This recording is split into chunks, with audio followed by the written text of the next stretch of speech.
ni gute umugabo umwe ashobora gusenya ubutegetsi bw'igihugu agakiza imbaga agashinga igisirikare cy'icyitegererezo muri Afurika yose? Uyu ni Generali James Kabarebe, umugabo wagize amateka, haba igitabo cyigishirizwamo amahoro n'intambara.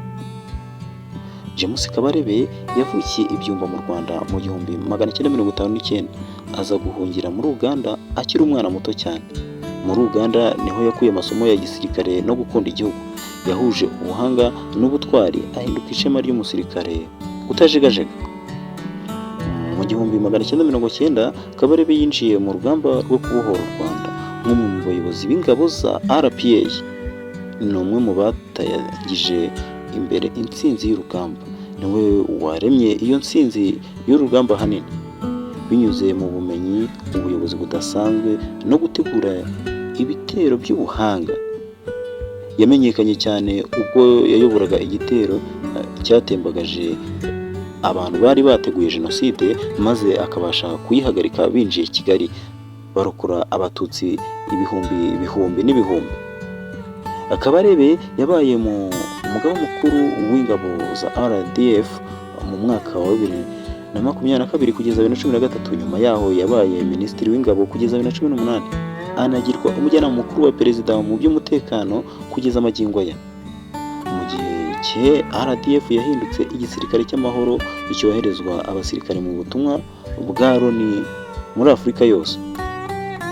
Kabarebe azi nk'umwe mu banyabwenge b'imirwano y'ibihe byose muri Afurika yo hagati.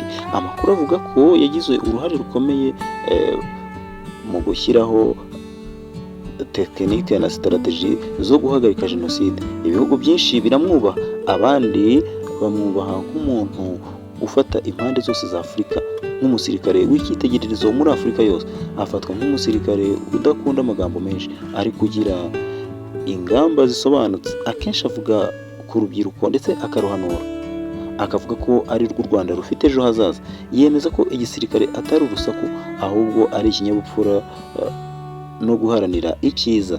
Aho agiye hose asiga ubutumwa bw'ubutwari, ubwitonzi n'ubutabera.